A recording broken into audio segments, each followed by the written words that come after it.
법제처장으로 임명된 조원철 변호사는 이재명 대통령과 사법연수원 동기로 대장동 개발 특혜 의혹 사건의 변호인입니다.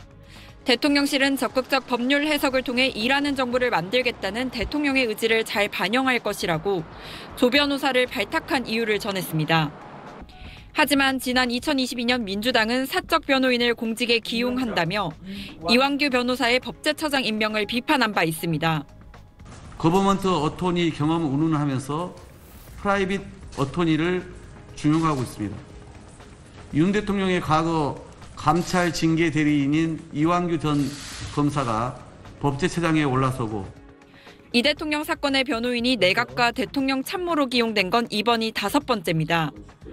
앞서 이 대통령의 쌍방울 대북 송금 사건 변호인이었던 김희수 변호사가 국가정보원 기획조정실장에 임명됐고 대통령실에선 이 대통령의 공직선거법 위반 사건을 맡았던 이태영 변호사 등 3명이 비서관으로 일하고 있습니다. 국민의힘은 사법방탄 보훈 인사라고 비판했습니다. 이해충돌 논란은 물론 보훈 인사라는 비판을 피해가기 어려울 것입니다. 주요 부처 차관급 인선도 단행됐습니다. 병무청장엔 홍소영 전 대전 충남지방 병무청장이 임명됐는데 병무청장에 여성이 임명된 건 처음입니다.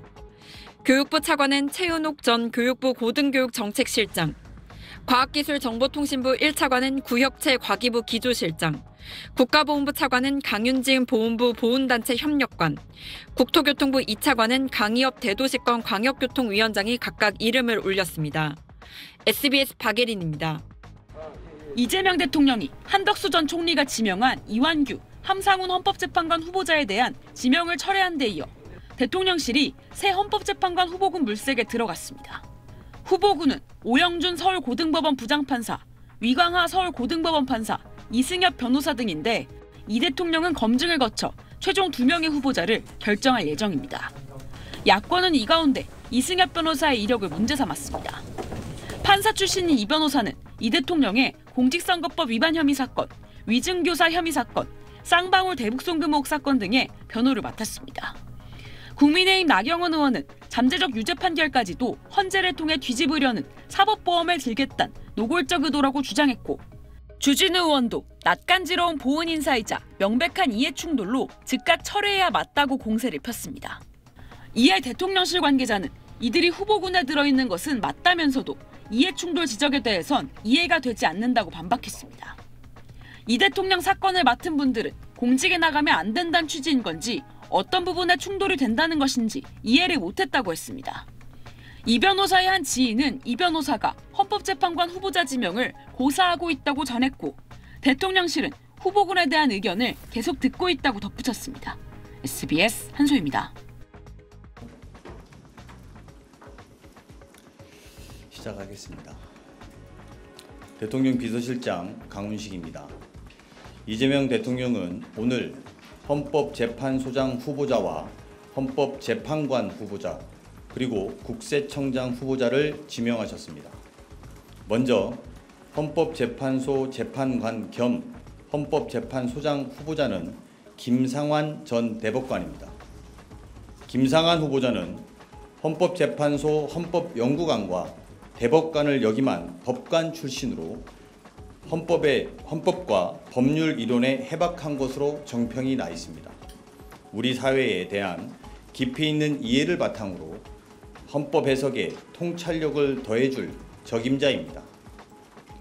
헌법재판관 후보자는 오영준 서울고등법원 부장판사입니다. 오영준 후보자는 대법원 재판연구관과 총괄재판연구관, 선임재판연구관 및 수석재판연구관을 역임한 판사입니다. 법원 내에서도 손꼽히는 탁월한 법관으로서 헌법재판소의 판단의 깊이를 더할 것입니다. 마지막으로 국세청장 후보자는 임광현 더불어민주당 국회의원입니다. 참고로 국세청장은 차관급 인사청문 대상입니다. 임 후보자는 서울지방국세청장과 국세청 차장을 역임한 조세행정 전문가입니다. 국회 기획재정위원회 활동을 통해 더 넓어진 시야를 바탕으로 공정한 조세행정과 납세자 보호에 기여할 것입니다. 원래 헌법재판관 후보자의 이름을 올렸었던 이승엽 변호사는 결국 지명이 안 됐는데 본인께서 스스로 이제 사의를 표명하신 건지, 만약에 그렇다면 사유는 어떤 것이었는지 궁금합니다. 훌륭한 분입니다만 후보자 본인께서 고사하셨습니다. 그것까지는 여쭙지 않았습니다.